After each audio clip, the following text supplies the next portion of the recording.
And you have evidence that the prosecutor hasn't submitted any evidence of jurisdiction at that point because he hasn't. But at that point, do we know that he has then? I don't know, Ginger, have you asked that question? Have you already asked the prosecutor if he has evidence of jurisdiction, or asked the judge if the prosecutor submitted evidence of jurisdiction? In real life, have you asked that question? No. So you need to have did they address your motions at all? I don't know. Okay, so I've already went to court before I found out about any of this. I had already gone to court, entered the not guilty plea. I tried to get somewhere in the courtroom, but I got quickly shut down because I didn't know what the hell I was doing. How they responded to my motions, I submitted a video that shows just the interaction between me and the clerk as far as anything that happened yesterday. So I'm still waiting for the certified documents from the court stating my next date. Go and do whatever the hell they assume I'm doing. Okay, so one of the things that I've and a lot of people have failed to do is to set the motion for hearing. Every court at some time during the week or the month will have a day set aside, or 2 or 3 or whatever, set aside for motions hearings. Did you set it for a motions hearing on motion day? No. Okay. Yeah, see, No? Oh. nobody knows about this shit, you know? Yeah. I'm wondering if Schedule it. Yeah, if you can go look at the court schedule and find out when motion day, or call the clerk and ask her when motions day is. Just call her back and be like, look, I'm scheduled for May 10th for a pretrial hearing. I need a motions hearing before then. Yeah, just ask her when the next available motions hearing is. And then... Your trial date doesn't have anything to do with it.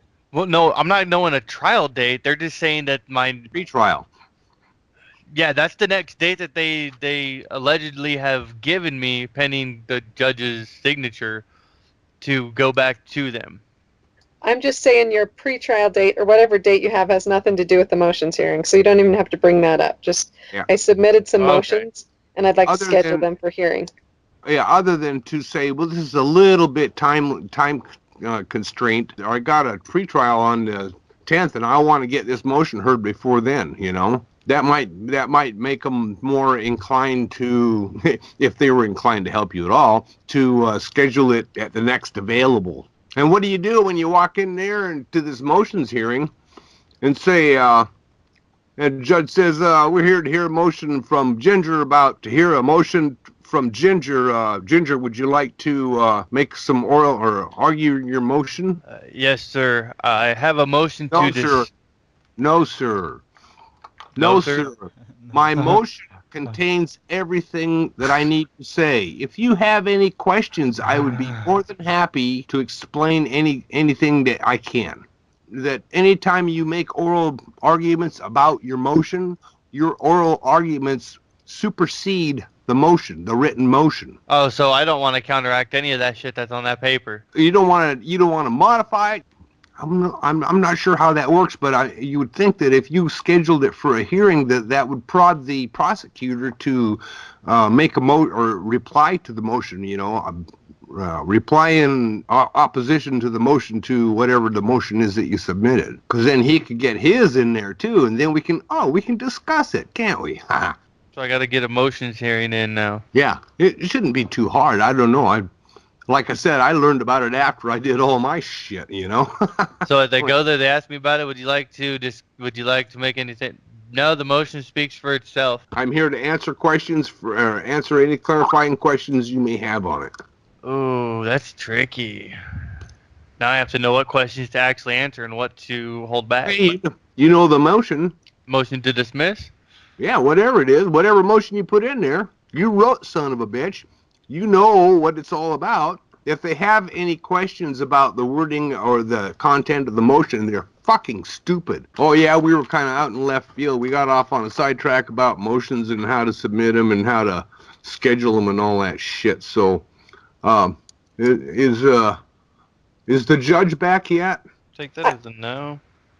I think that's what he needs to role play, though, is probably a motions hearing, because that's probably going to be his next hearing, actually. If he's successful in getting him to schedule it. I didn't even know that I had to go and get those motions stamped and certified. But you see, I went down to get them stamped and certified. They're like, all we can really do is just like mark them received. I was going to say, as long as you get time stamps and get They actually, when we did ours, we got them timestamped, and before they were giving us actually a complete copy of the motion. The last time we went down, because we've been filing so many motions with them, they would only give us the first page with the timestamp on it. After that, we had to pay $1 a page to get it. Although we didn't give the prosecutor the timestamp when we had the timestamp for us, he got a copy, and then the one I cared about being timestamped was the one the court got. On my motions, they have like received and then just the date and then her initials underneath it. It doesn't have actually a time. How important is it to get all of them time-stamped, like the one you, or whatever, filed, stamped, received, like the one you give the prosecutor too? I've never done that.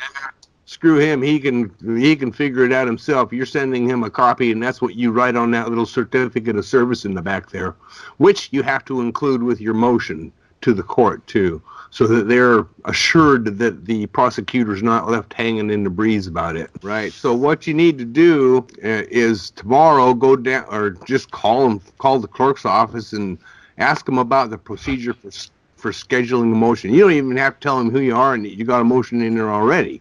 Just ask them about how you go about scheduling a motion for hearing, and she'll probably say, "Oh, what day do you want it?" And then you say, "Well, what motion days does the court have?" Because usually they, like I said, they set aside a day or two or so during the week or the month to hear motions, and schedule it for the next available hearing. Then if she says it's May 15th, you can say, "Well, I got a pretrial on the 10th. Is there anything available earlier?" That kind of thing. So, James, are you saying that we should schedule motions hearings because what's happening is our motions are just getting denied and we aren't even there? Is that why you're saying to schedule motions hearings?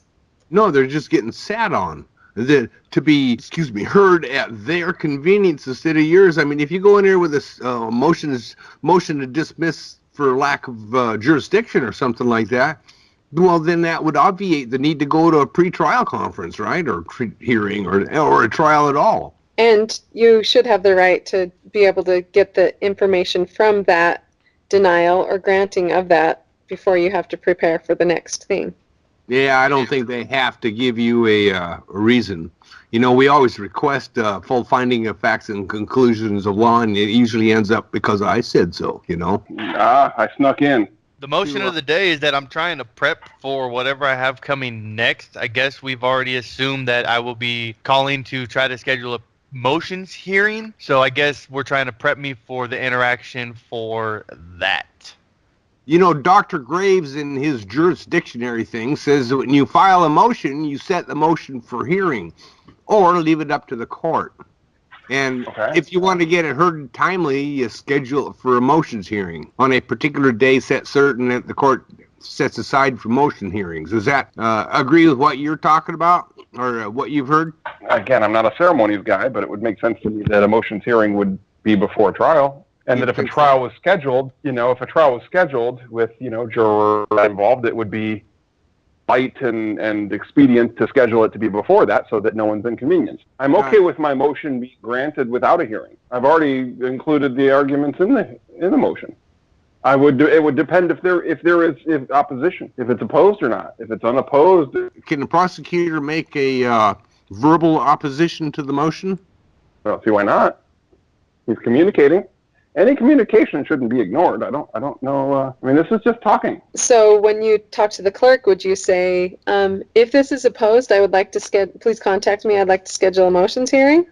Well, no, that should be in the motion itself. Well, at least from when I read my motion, the template itself I got from Mark had that in there. If this is denied, I am requesting the grounds and the grounds on what it's denied. The denial and grounds of denial are after an opposition and a motions hearing. So don't jump a step. Well, she was saying if he does deny it, that was her question, and I was just saying if it does get that far as him already denying it, you have it stated in your motion that you're requesting the grounds for why it's denied in your motion. She said denied, not opposed. Yeah. No, I said opposed. Oh, opposed. My apologies. Okay. So basically, what's the difference? Could you clarify, since I got mixed up with that? Opposed, denied. So the difference is who's saying things. Okay. So let's just look at it as a communication. If you say, by the way, I notice that we should get ice cream to a group of people, that is a motion. If somebody, because I'm lactose intolerant, that is an objection, that is an opposition, right? And he says, I think we should not get ice cream, or maybe he thinks we should get frozen custard. And the judging body, let's say there's a leader to the group or something like that, or, it's deny it. I hereby, deny that we should get ice cream. That would be different roles. So the prosecutor can't deny a motion, and the judge shouldn't be opposing a motion. Now, he can, though. He can oppose the motion on grounds that the court, on the motion of a court, if he has a reason of his own, of the, in the interest of the court, not in the prosecutor's interest, of course, which we know they tend to kind of walk that line and not notice. They'll make an opposition or denial or whatever. What would be a valid reason for the judge to oppose a motion? We know they act in the interest of the prosecutor. They deny it when what they're really trying to do is just oppose it in the interest of the prosecutor. But they have the more powerful tool of the denial, which puts a finality on it and screws with the process. So the judge tends to voice his opposition to a motion as a denial of the motion. We know that. But that doesn't mean that's what it truly should be. When he's denying the motion, he's really stating his opposition to the motion and saying, I oppose this motion and fuck off, instead of saying, I deny this motion on these grounds, when he's really putting on a different hat, and we know that. Because he's not thinking about the evidence. He's not being an independent arbiter. He's not judging the reason of the situation. He is just acting on his own whim and wishes. But if a motion's unopposed, it can be opposed on the grounds that it's frivolous, that it has no merit, right? But that would mean no merit. He would actually, if you showed any merit at all, it would show that he'd lied. We know the judge is playing two games. He's trying to call his... Oh, I'm sorry. I was saying, so if you make a motion that is frivolous, it has no merit at all, the other side could just say, I oppose that on the grounds that it's frivolous and has no merit. That's a valid opposition. If it really has no merit, but if it has merit of some sort and it just isn't enough, and you say that, he comes back and says, motion to strike, here's an instance of merit in this motion. Motion to strike his shitty lie, and ask if he has any opposition, any bona fide opposition to this motion. So we know that they play games, however, in that they say, well, there's no merit to it, even though you've made things that are clearly with some merit, even if they don't agree that it has enough. You know what I mean? No merit means zero. Zero merit, not just insufficient. It means none. If it has some merit, you can't oppose it on the grounds that it has no merit or is frivolous. You have to oppose it on the grounds that it has insufficient merit, and then you have to make the argument. So they're being dishonest in their discourse there, and we know that. I mean, we see it all the time. But does that kind of make some sense about what a motion is, what an opposition is, what a frivolous, what a charge of the motion being frivolous is and without merit is, and then the decision to uphold or deny, grant or deny the motion, which is supposed to be just a dispassionate thing. It's supposed to just be a weighing, a blindness, a justice is blind kind of thing. And if it's not blind, then it is not justice. And we know that. We know there's no justice from the judges, where prosecutors. Not all just a paperwork thing, to where it's like you submit the motion for discovery requesting the evidence of jurisdiction. Okay. You also submit the motion to dismiss based on their lack of evidence.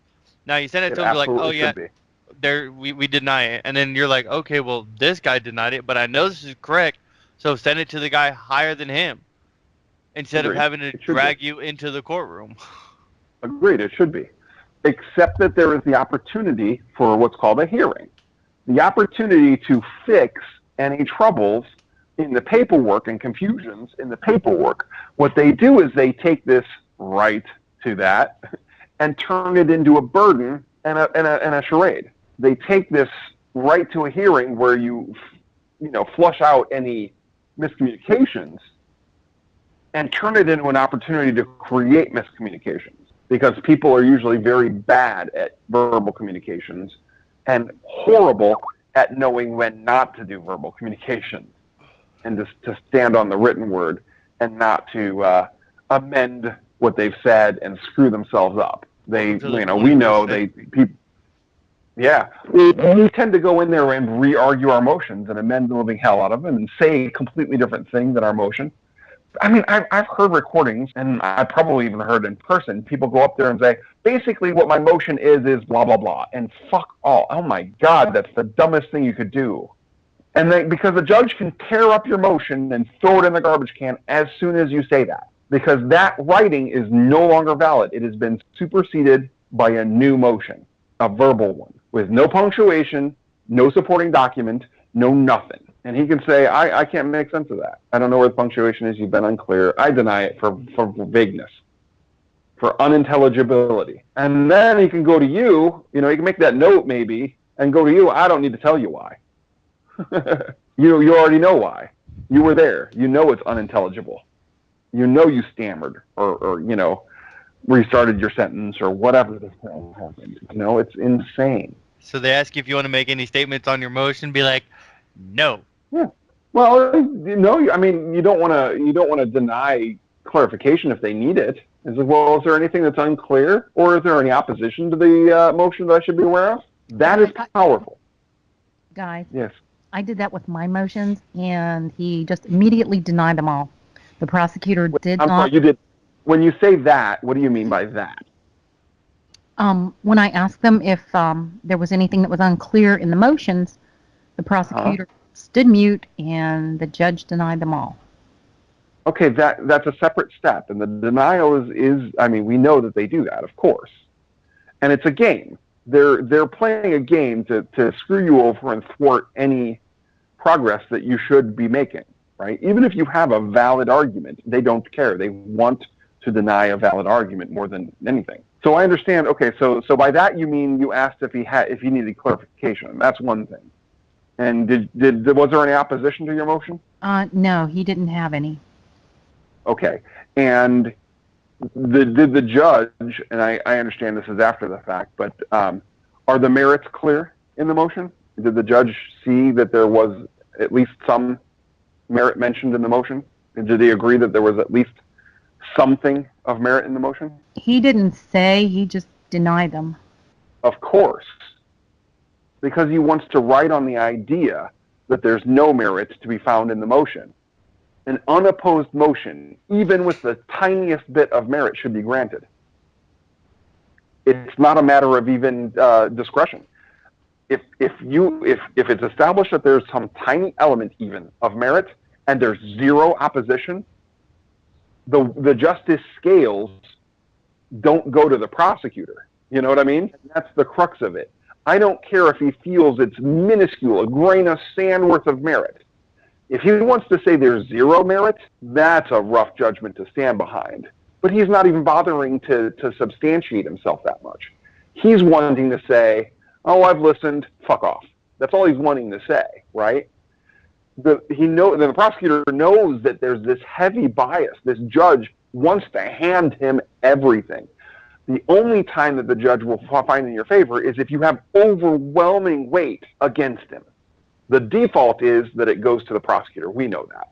Officially, it's the default goes to the defendant, but that's bullshit. We know better. But he's trying to, in silence, just say that there's no merit, it's frivolous, whatever, and deny them. He just doesn't care for them. So I understand it's very difficult to get out of them that, do you agree that there is at least a grain, even if it's infinitesimal, of merit to this motion? And once he's agreed to that, if you can get it, which you won't, there's no denial. You can't, an unopposed motion with something of merit, there's no denying it. It shows, I'm sorry, there is denying. Obviously, physically, he can say, I deny it. But it shows a bias. So it is a demonstration of bias to have granted a motion, or to have denied a motion that has at least a minuscule amount of merit that was unopposed. Absolutely unopposed. And that shows bias, and it should be stricken, and that judge should be disqualified on that alone. But again, we know that it has to shock the conscience. Well, to me, it does shock the conscience when the judge fails to give the defendant, the accused, the benefit of the doubt. He is failing to presume you innocent. That shocks the conscience. But I know they don't. Nothing would shock their conscience. They're horrible people. We know that. Okay, my rant is done. Thank you. And that's an excellent point, that last point you raised, Gary, about when they deny a motion that's completely unopposed, it has merit. That's one of the things that's important to go into a motion to disqualify, that I forgot to word that specifically in my motion to disqualify, and I should probably go back and revise it. But I put in there that the judge repeatedly picked up the burden of the prosecutor and did all these other things. What do you mean by that? Could you explain that to me, because that's a little vague to me. That she asserted that the prosecutor had presented evidence sufficient to overcome my motion to dismiss. The phrase picked up the burden for the prosecutor. Yeah, that it's the prosecutor's burden to provide evidence to overcome the motion, and when the judge just assumes her burden for her and asserts that she has provided evidence to overcome it, and that she has provided evidence of jurisdiction, and denies the motion without any grounds, and you get...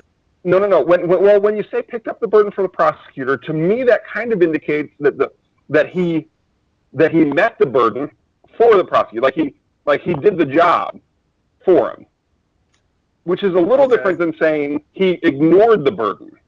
You know what I mean? Okay. And didn't put one on the prosecutor. So I'm trying to figure out the difference. It's always made me a little himself.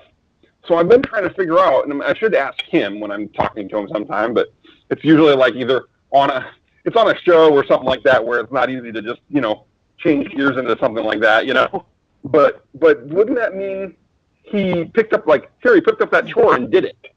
Not that he struck it and didn't do it and didn't require it, It's a good point.